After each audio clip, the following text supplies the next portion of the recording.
Diálogos con Silvia Montes, con los personajes que están haciendo historia en Zacatecas.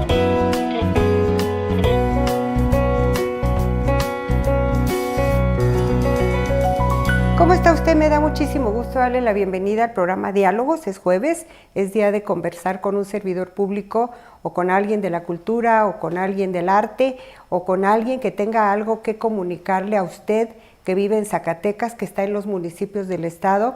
Y mi invitada de hoy es de gran importancia porque vamos a tocar temas serios, vamos a hablar sobre problemas que atañen a las mujeres. Me encuentro en el Centro de Justicia para Ellas, para las mujeres, y está conmigo recientemente designada la directora de este centro. Ella es la maestra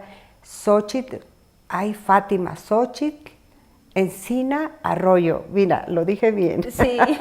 Eres muy bienvenida a Diálogos y quiero comenzar por expresarte un reconocimiento, porque entra uno a este lugar y se da cuenta de que no hay frivolidad, hay trabajo. Y yo digo, bueno, no es frivolidad, pero a veces entra uno a oficinas espectaculares, preciosas. Yo quiero salir con el programa Lugares Bonitos y ahorita buscábamos un set y encontramos que son oficinas muy austeras por lo pronto, donde hay mucho trabajo, y por ahí comenzaría preguntándote. Recién te haces cargo de esta área que es muy sensible. Háblame de qué es exactamente un centro de justicia para las mujeres, si fueras tan amable. Gracias. Primero, darle las gracias, son bienvenidos, bienvenidas aquí al Centro de Justicia para las Mujeres. Este Centro de Justicia se abre como porque es una política pública para atender y sancionar y erradicar la violencia contra las mujeres, en este caso contra las zacatecanas. Vaya tema. Así Fíjate es. lo que dijiste, para atender, sancionar y erradicar. Y me faltó prevenir. Y prevenir. ¿Es posible prevenir la violencia contra las mujeres? Claro que sí. La violencia contra las mujeres, la violencia de género es un tema de cultura. Mientras que comencemos a trabajar en cambiar nuestras mentalidades, en visibilizar a las mujeres, en empoderarlas, en garantizarles su ejercicio, el ejercicio pleno de sus derechos, en esa medida vamos a prevenir la violencia contra de nosotras. Bueno, entonces se crea el centro con esos 4 grandes objetivos. Tiene de creado muy poco tiempo, estamos hablando que 3 años quizá. No, del 8 de agosto del 2016, del año pasado. El año pasado. Así es. Vaya, qué mala noción tengo del tiempo. O sea que es nuevecito. Nuevecito, sí. ¿De dónde surge? ¿Por qué surge? Tengo entendido que fue en el sexenio pasado ya, cuando casi terminaba el sexenio. Sí, surge porque desde el 2010 la CONAVIM, la Comisión Nacional para la Prevención, Atención, Sanción y Erradicación de la Violencia contra las Mujeres, inició con esta política pública para, de alguna manera, menguar y sobre todo lograr que las mujeres en un solo lugar tengan los servicios suficientes para empoderarlas, pero sobre todo para garantizarles un efectivo acceso a la justicia. CONAVIM ha estado trabajando en todo el país y Zacatecas se unió a esta cruzada de esta forma con el Centro de Justicia para las Mujeres, con el proyecto de este centro en el 2015 me parece, y ya siendo una realidad con el edificio, con el personal capacitado, ya entrando en funciones el 8 de agosto del año pasado. Entra afortunadamente con un edificio. Yo cuando llegué les decía a mis compañeros de apoyo, este es un buen lugar para el centro, aunque está ubicado enfrente de la Procuraduría. Es bueno que usted tome nota de dónde está este centro, por si, esperemos que nunca lo necesite, pero pudiera ser el caso. Frente a la Procuraduría, yo decía, la Procuraduría se ve muy grande comparada con este centro. Dije, de ese tamaño somos las mujeres, pero en realidad se trata de una infraestructura excelente que da una idea de que hay preocupación de los gobiernos, del que terminó y del que está en curso, por atender este rubro tan necesario. ¿No te da la impresión, maestra Xochitl o Fátima, de que, o más bien me gustaría este comentario, el problema de la violencia contra las mujeres es tal que es necesario crear instancias especiales para atenderlo y que además quizá han tardado muchos años en crearse en este país.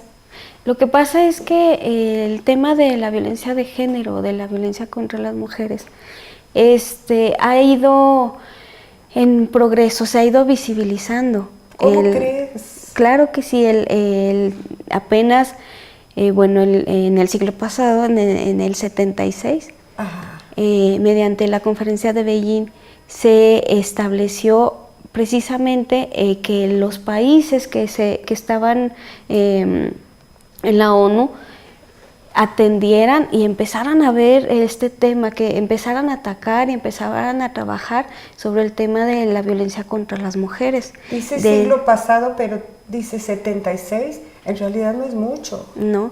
Luego viene un programa especial de la ONU que se denominaba Por un Milenio Feminista, porque se programaba que durante este milenio al término se pudiera llegar a precisamente la erradicación de la discriminación y de la violencia contra las mujeres. Sin embargo, todos estos programas han llevado varios ajustes conforme a la disposición de los estados para atender esta gran problemática que representa un problema social, un problema de salud pública, un problema que nos está matando a las mujeres.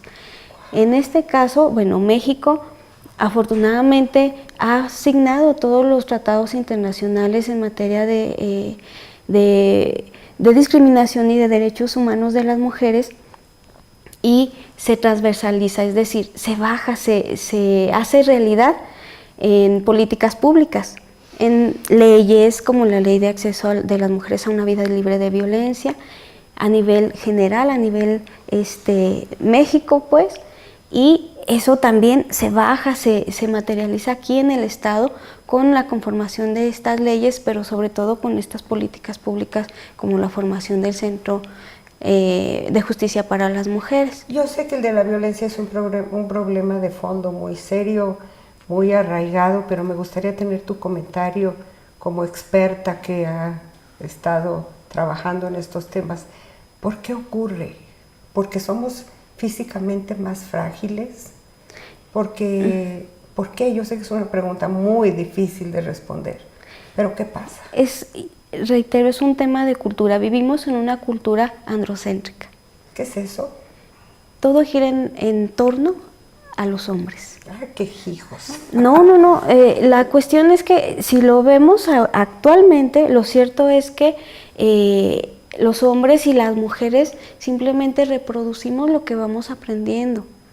Esto no viene de ahora, esto viene desde hace muchos siglos, donde por varias circunstancias se llegó a vivir a una sociedad, insisto, androcéntrica, donde el hombre es quien es el centro de todo, es el que controla todo, es quien ordena y manda, en pocas palabras. Y el cuerpo de la mujer fue controlado por esa cultura. A raíz de eso vienen todos estos pensamientos de que es el sexo débil, de que la mujer y el hombre tienen ciertos roles en la sociedad y en la familia. Te quería comentar, perdón, ¿podríamos decir que surge con el ser humano esta diferencia, tal vez? No. ¿No? No. Al contrario, ¿verdad? Al contrario. ¿Hubo alguna época en la historia en que la mujer era la protagonista central? No necesariamente la protagonista, sino que las actividades las actividades que llevaban a cabo las personas, hombres o mujeres, llevaban un fin común. Entonces eran de alguna forma iguales, a cada quien le tocaba hacer algo en razón a un fin común. Viene una cultura donde donde la propiedad territorial, ahí comenzamos con ese sentido de dominar al otro, con el origen de la propiedad.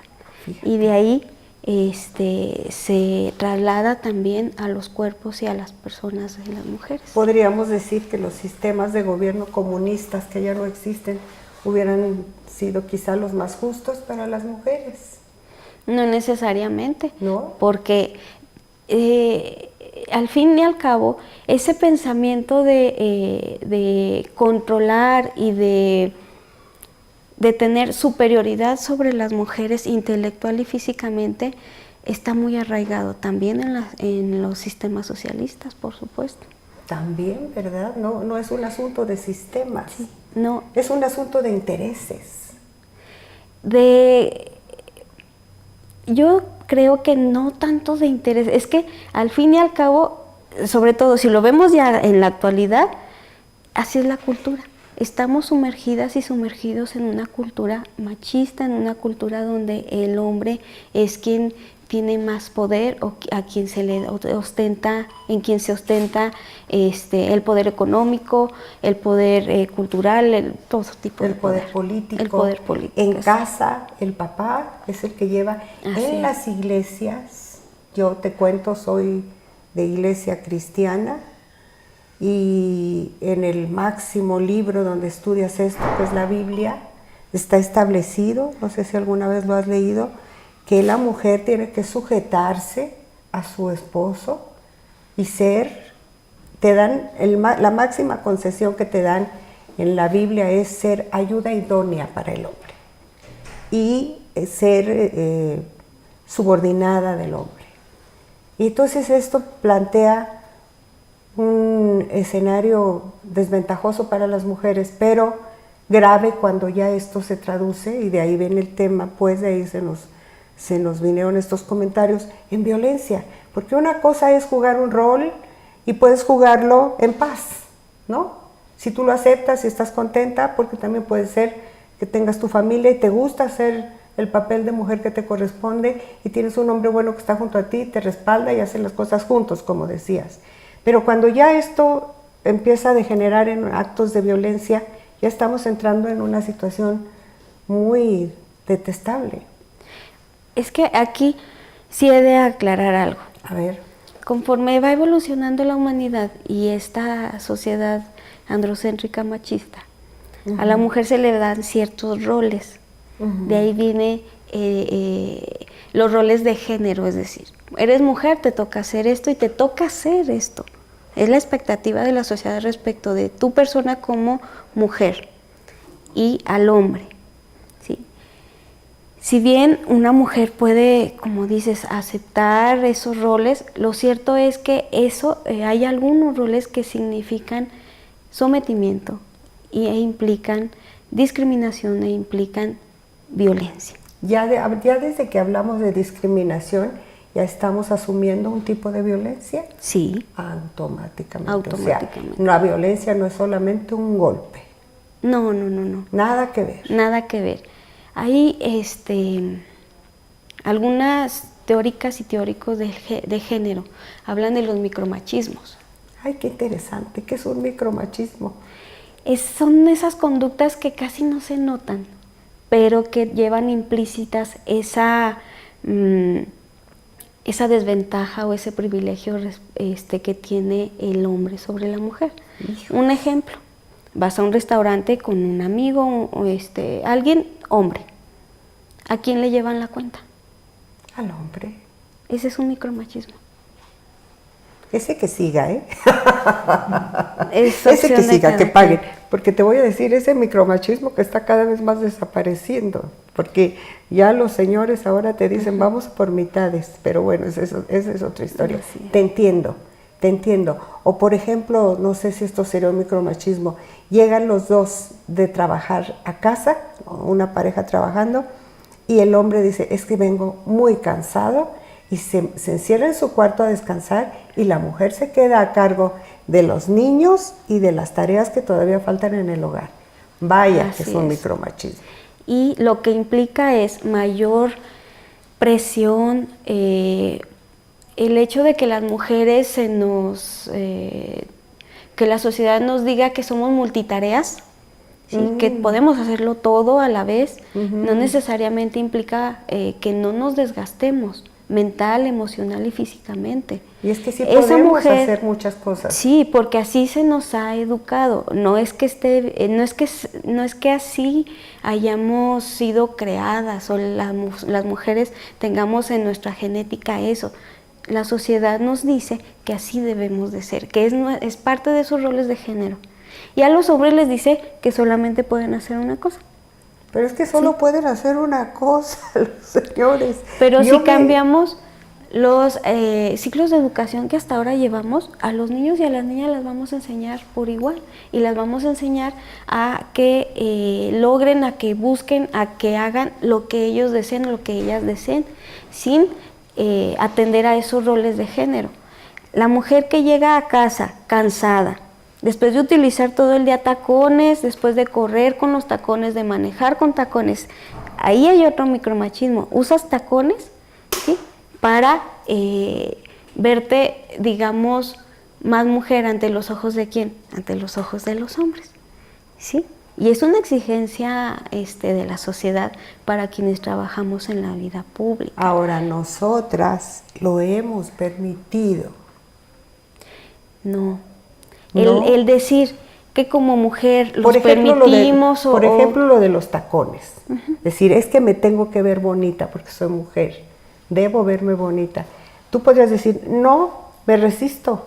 Y yo puedo andar como yo quiera, vaya. En eso clase de pequeños detalles, nosotras incluso los fomentamos. Lo que pasa es que vivimos en esta sociedad.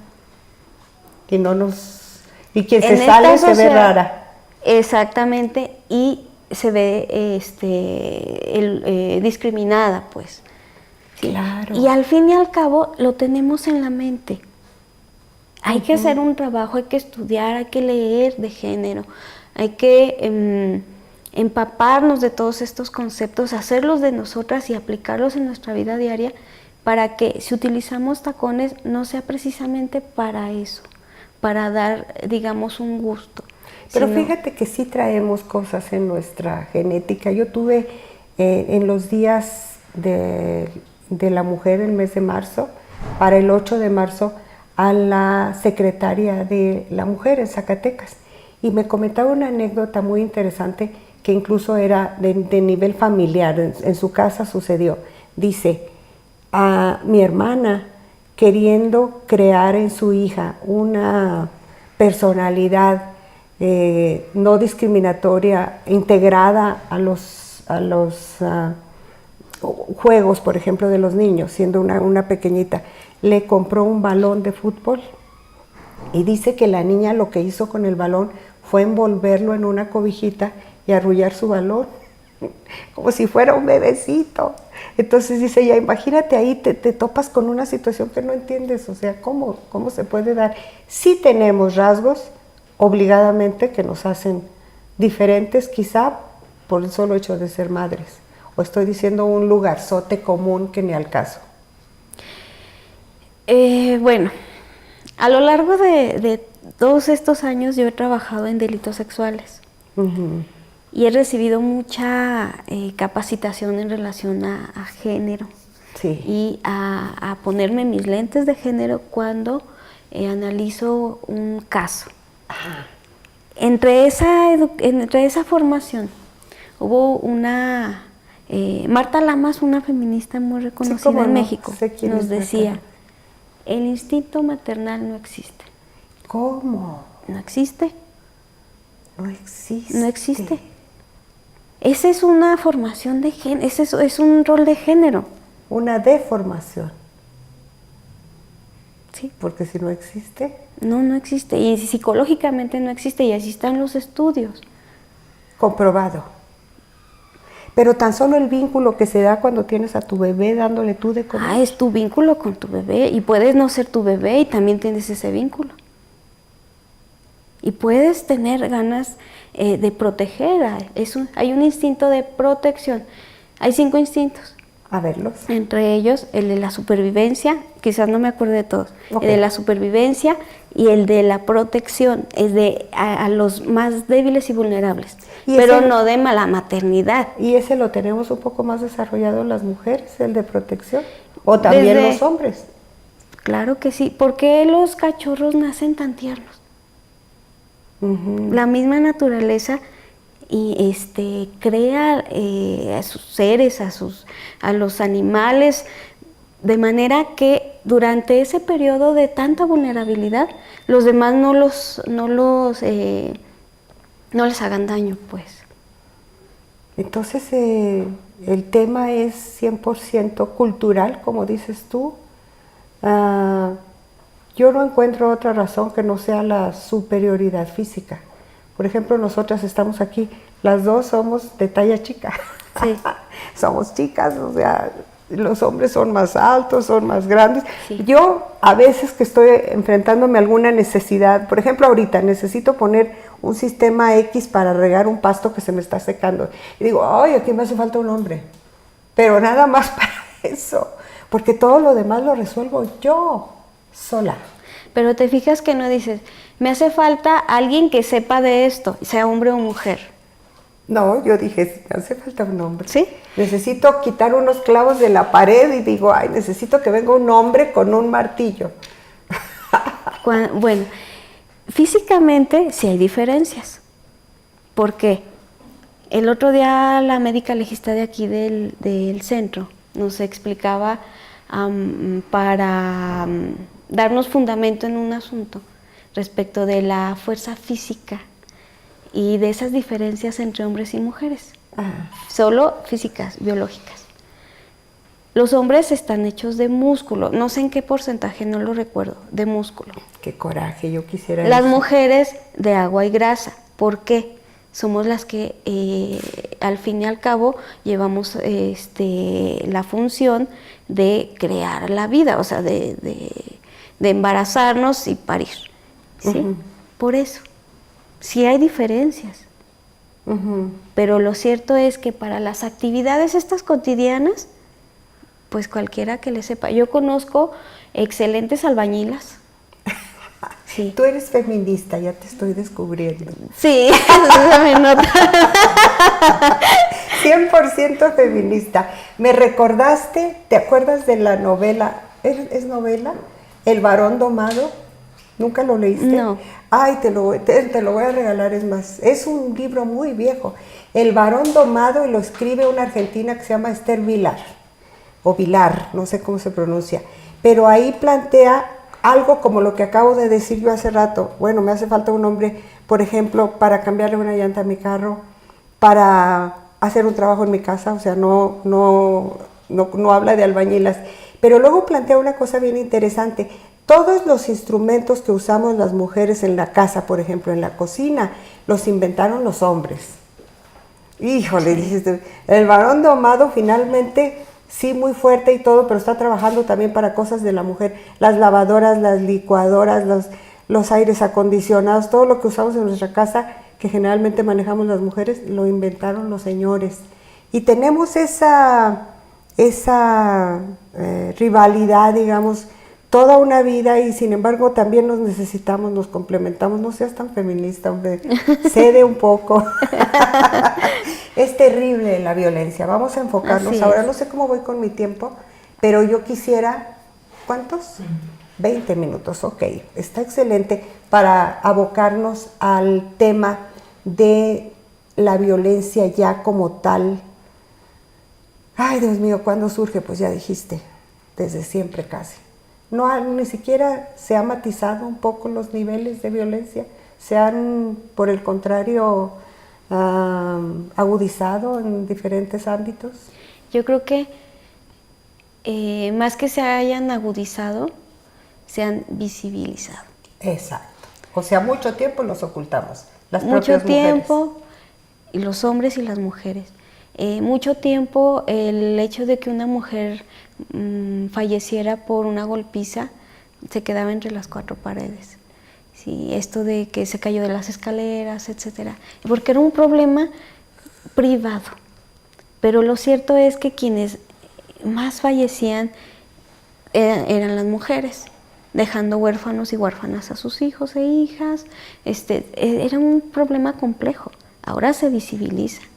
Ahora ya se ve que hay hombres que matan a sus parejas, simplemente como una muestra de su dominio y de su poder sobre de esa persona. Me dejaste anonadada con por ese comentario tan lamentable y cierto. Hace muchos años fui a otro curso y se hablaba que de la mortandad materna. Uh-huh. Esto es, fallecen al momento de dar a luz las mujeres. ¿Por qué? En muchas comunidades, porque no se les permite el acceso a un médico, porque generalmente esa profesión generalmente está destinada a los hombres. Ya no, ya hay más mujeres que están estudiando medicina, pero antes, hace muchos años, era exclusivo de los hombres. Había parteras, pero al fin ellas no tenían los conocimientos de los médicos y morían, justamente porque no quiero que te vea el doctor. ¿En todos los niveles sociales? En todos. ¿Aún en los digamos, de gente con un cierto nivel de estudios? Sí. Ni aún ahí. Yo he tenido usuarias, he tenido víctimas de mujeres zacatecanas que afortunadamente tienen acceso a educación con maestría, con doctorados, y que son víctimas de sus parejas, de sus esposos.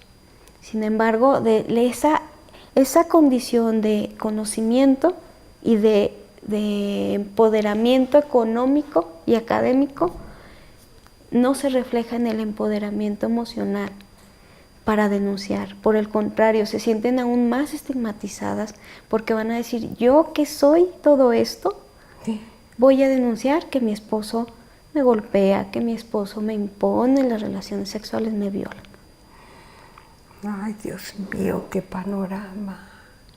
Es lo que las mujeres estamos viviendo. No nos atrevemos, pero bueno, me quedo mejor con la idea. Se está volviendo más visible. Sí, entonces se vuelve más visible, las mujeres tenemos más acceso a esta información y sobre todo se crean estos centros. ¿Sí? Claro. ¿Para qué? Para que vengan y aquí mismo reciban atención psicológica, trabajo social, empoderamiento económico, educativo, proyectos laborales, etcétera. Y aparte, pongan su denuncia si ese es su deseo, se les decreten medidas de protección, ¿sí? Y obviamente con miras a que un juez sancione esa conducta. Pero es imposible no volver a hablar de cultura. Mira, me estoy acordando, al cabo yo sé que ahorita mi mamá no está entrando a su computadora porque tiene una falla y no se va a dar cuenta que voy a platicar esta vivencia personal. Tenía yo mi pareja, a veces discutíamos y yo siempre fui superior, entre comillas, era la que tenía todo el mando, siempre he sido medio feíta. Y entonces, en una ocasión me golpeó fuertemente. Es la única vez en mi vida que me han golpeado, afortunadamente. Y fue una experiencia muy terrible. Y yo lo primero que hice, porque sucedió de noche, en la mañana temprano fue ir a buscar a mi madre para decirle lo que me había pasado. Y llegué y destrozada le dije, mamá, es que me golpeó. Y entonces la reacción de mi madre fue esta. Ay, pobre, el susodicho, voy a decir hasta el nombre. Pobrecito de Juan Pablo, ¿qué le habrás hecho? Y entonces yo le dije, ¿cómo te atreves a contestarme eso? ¿Qué le hice yo para que me pegara? Y fue su respuesta. Yo me fui de la casa de mi mamá más triste de lo que había llegado. Y con ese hombre no volví a cruzar palabra en mucho tiempo. Aunque estaba conmigo, porque no se terminaba de ir nunca, no hablaba yo con él porque no lo pude soportar. Esa experiencia fue muy traumática. Pero lo interesante, y a eso voy, es que las propias mujeres vemos e inducimos a ver esa situación como si fuera algo lógico, natural, o como si nosotras tuviéramos la culpa. Creo yo que un paso para para poder ejercer la sororidad, que es la solidaridad entre mujeres, es dejar de culparnos entre nosotras mismas. Tu mamá tenía atrás una historia también. A ella le enseñaron que los hombres son los que mandan, que los hombres son los que dan de comer, que los hombres. Por eso esa respuesta. Claro, duele, porque es tu mamá. Pero si nos adentramos en su historia, seguramente a ella también le pegaron, seguramente a ella también la sobajaron, seguramente ella también tenía ganas de tener una red de apoyo efectiva. No te la pudo dar, pero afortunadamente te crió y te educó como una mujer fuerte. Eso sí. ¿Sí? Aquí es muy importante y hay que tocar este tema. Las redes de apoyo son indispensables para todas. ¿Qué es eso? Es el conjunto de personas, de recursos que tiene una mujer para apoyarse. Es decir, en tu caso, en aquella mala experiencia, pésima, horrorosa experiencia, tu red de apoyo era tu mamá, por eso fuiste con ella a pedir apoyo, a pedir consuelo, a pedir un hombro sobre del cual llorar y sentirte protegida. Sí. Si tu mamá te hubiera dicho, mija, quédate y vamos a denunciar, habría sido distinto. Pero ok, tu mamá no. Quizás alguna amiga, una vecina, la policía, todas estas personas y estas instancias que a las mujeres les dan ese soporte para que sobrevivan a esas experiencias, sobrevivan a la violencia y se superen. Y fíjate, yo me quedé callada. ¿Cuántas lo harán? La mayoría. La mayoría. La mayoría. Yo callé y cerré ese episodio de mi vida como algo desagradable. Hoy sale por el tema y lo superé, pero naturalmente que nunca más volví a permitir ni la menor asomo de superioridad injustificada bueno, es que no hay superioridad justificada de parte de ningún hombre, al punto de mejor estar sola. Qué curioso, ¿no? O sea, también las que no queremos sacrificamos mejor esa normalidad de vivir en pareja. Preferimos mejor estar solas que cargando con ese riesgo permanente que puede ser un hombre. Por eso te digo, yo nada más lo necesito para acomodar algo en la casa. Pero yo voy a buscar albañilas. Sí.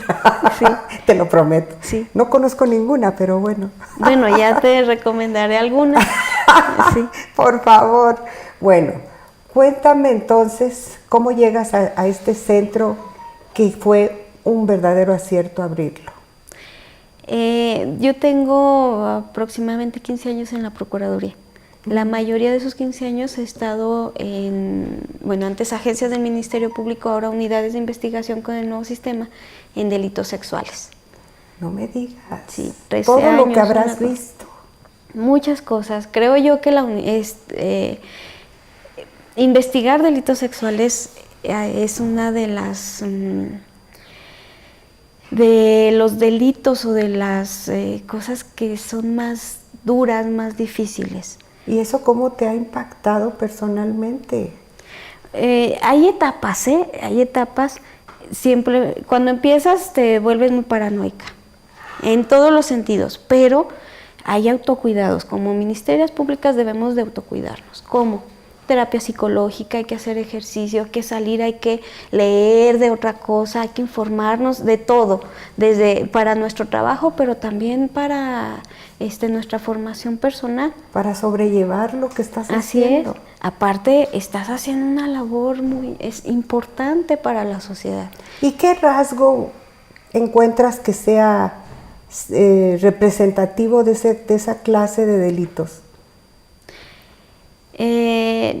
Justamente el hecho, la mayoría de quien agrede son desgraciadamente varones, son hombres. Esto implica un acto sexual en el agresor no implica tanto el obtener placer, sino el someter. Ay, qué barbaridad. ¿Sí? La satisfacción radica en someter. Qué enfermitos estamos, ¿verdad?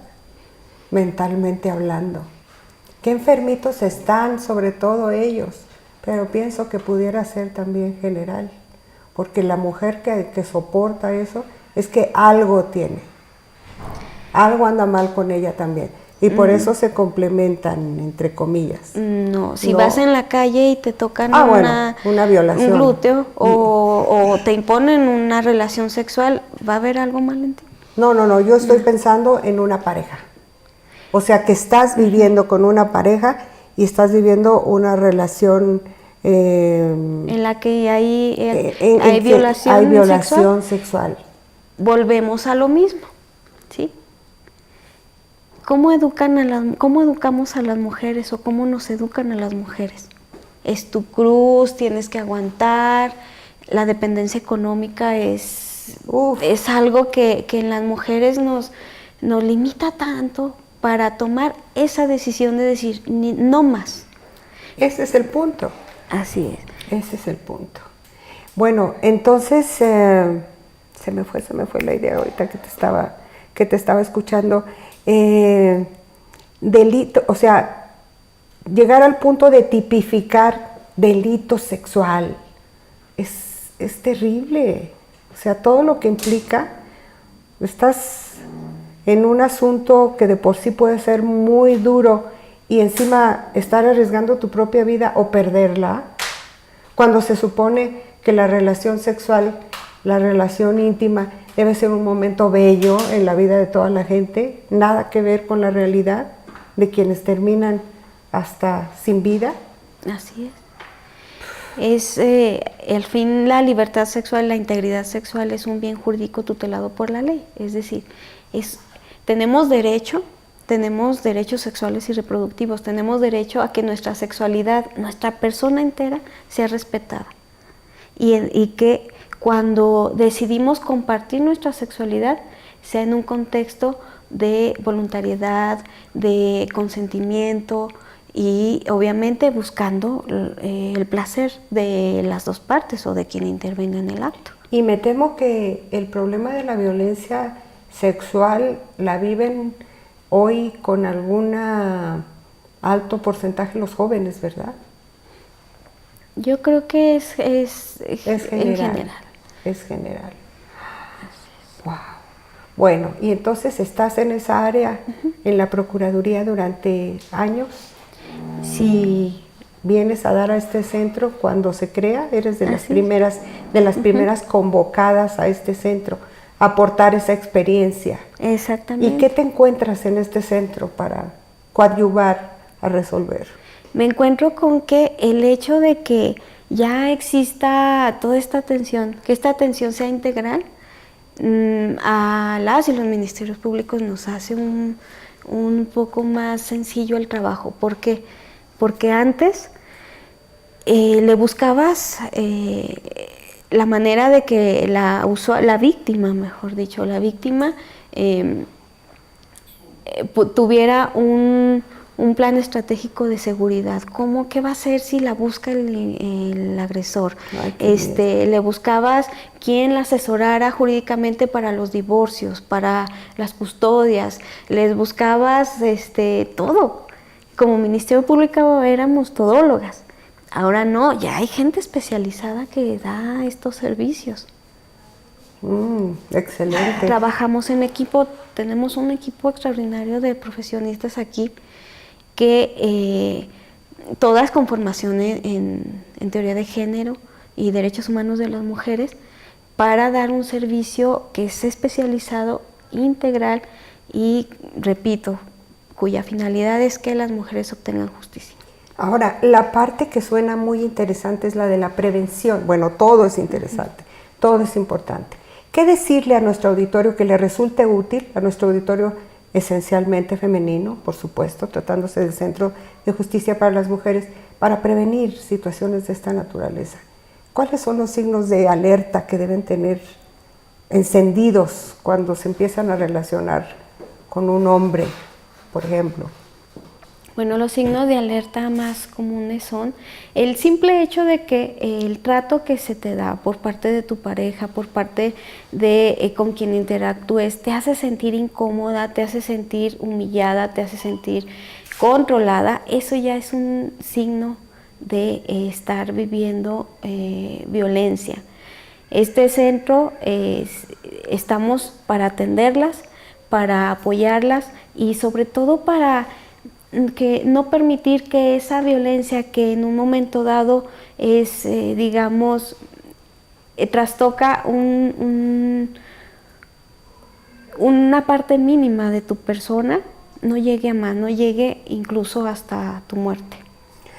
Híjole, o sea que te puedes dar cuenta muy fácilmente cuando el tipo es agresivo. Y no se vale que disimules, ¿no? Que digas, bueno, al cabo va a cambiar, esto es normal, se le va a pasar. No es verdad, se le va a agudizar. O sea, tenemos que estar alertas. Sí.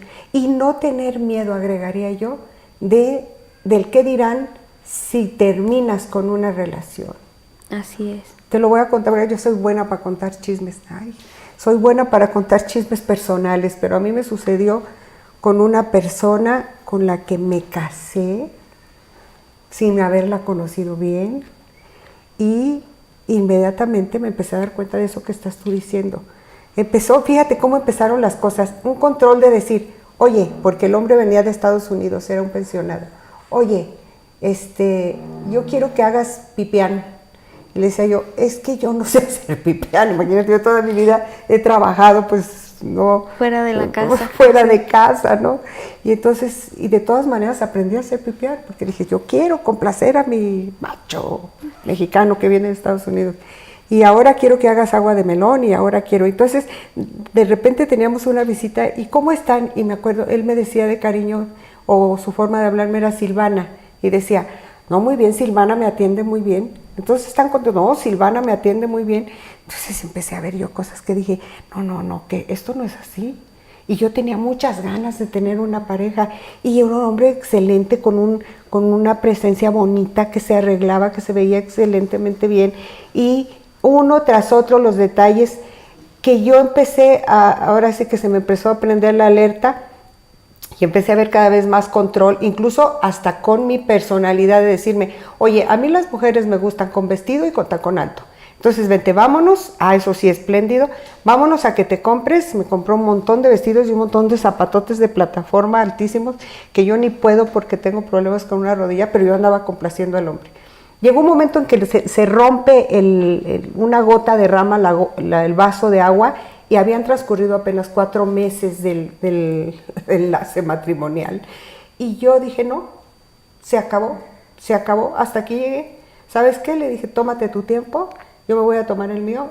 Se tomó el tiempo, se fue y el tiempo se lo tomó con una chica muy jovencita que conoció. Nunca más lo volví a ver. No fue una boda por el civil. Entonces, me di cuenta de que a mí era más importante mi integridad emocional y física, que quizá podía haber estado en riesgo en algún momento, que el qué dirían de los demás, porque dirían, bueno, qué poquito, 4 meses. Dije yo, ni modo, que digan lo que quieran, yo no puedo estar con este chifladín. Lo primero eres tú. Lo primero soy yo, y por mucho que era tan espléndido, me decía, Silvana, vente, vámonos con una carretada de dinero para que te compres lo que quieras. Y era una forma de decirme, te voy a dar todo lo que quieras, pero tú a mí me tienes que hacer el mole y las papitas con chile y estar pendiente de mi ropa y de mis cosas y todo. Esa no era una relación, eso era como un contrato de servidumbre. Así es. Así, yo no quise que llegara más lejos. Y algunas veces me he encontrado personas que me dicen, oye, pero te casaste, ajá, y me descasé. ¿Cuál es el problema? Entonces, claro, hay que cultivar relaciones y tratar de superar. Se puede superar, hacer el esfuerzo, ¿no? Claro que sí. Claro que sí. Se puede aprender a vivir aprender de la experiencia de violencia, ¿sí? Siempre y cuando, insisto, tiene que haber una red de apoyo. El centro es una red de apoyo para las víctimas de violencia de género. Se aprende a vivir con ese recuerdo, se aprende de esa experiencia y se sigue adelante, por supuesto que sí. ¿Qué le cuesta a la mujer venir al centro? Ni un peso. Ni un peso, o sea, es un servicio público, es un servicio totalmente gratuito. Entonces, las personas que estén pasando por una situación ¿Qué decirles, maestra? Que no lleguen a situaciones extremas, ¿no? Que pueden ser asesoradas, que no por venir aquí están cancelando ya su proyecto de vida con un hombre, por ejemplo. No, por el contrario, al llegar aquí lo que se hace es fortalecerlas emocionalmente, empoderarlas económicamente en muchos aspectos, de manera que su vida transcurra de manera sana y sobre todo que ese proyecto de vida tome un curso en el cual ustedes sean quienes más se sientan satisfechas, pero sobre todo sin vivir bajo o con una persona que las violente. Bueno, y se dan casos también al revés, violencia femenina contra los hombres. Por supuesto que lo hay. ¿Muy pocos o es significativo? Si tomamos en cuenta lo que hemos platicado en relación a en esta sociedad quién tiene más privilegios, quién tiene más poder, nos va a dar la cuenta, es el menor caso. Aparte, esa violencia, la misma sociedad le dice a los hombres, no te puedes quejar. ¿Cómo te vas a quejar de que te pega una mujer si tú eres el hombre? Hay que cambiar el concepto de las masculinidades. Hay que cambiarlo. ¿Por qué? Porque en efecto vivimos en un mundo violento para hombres y mujeres. La diferencia es que hacia los hombres la violencia se da en las calles sobre todo. Hacia las mujeres se da sobre todo al interior del hogar. ¿En las calles de qué manera? La delincuencia organizada. Claro. Les enseñamos a los niños o la sociedad les enseña a que la manera de resolver conflictos es a través de la violencia. Híjole. Y estamos llenándolos de esa información. Así es. Hay que cambiar esos ciclos de educación. Y ya se está haciendo. Eso es lo más importante. Así El es. solo hecho de estar aquí sentadas Sí. hablando del tema ya es un paso. ¿Qué decirle a la gente de los municipios? ¿Pueden venir al centro? ¿O ustedes van? ¿O cómo se vincula este centro? Porque no es solamente para la capital o su zona conurbada, ¿o sí? En este caso, el Centro de Justicia para las Mujeres, como su objetivo principal es el acceso a la justicia y tenemos unidades de investigación, se elabora por lo pronto únicamente en el Distrito Judicial de la capital.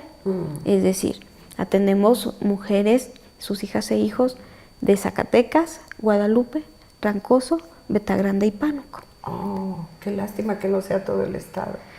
Sí, esperemos que para el año que viene, con el apoyo obviamente del señor gobernador, se abra un centro de justicia para las mujeres en Fresnillo, Zacatecas. De ahí a seguir creciendo, sobre todo a seguir atendiendo la violencia contra las mujeres. Que sean centros regionales, ¿no? Podría ser. Podría ser. Bueno, y ahora que mencionas al gobernador Alejandro Tello y que recién te designa en este encargo, ¿qué te dijo? ¿Qué prioridades te marcó? ¿Hablaste con él, supongo? Sí. ¿Sí? La Cuéntanos. prioridad es consolidar el funcionamiento de este Centro de Justicia para las Mujeres.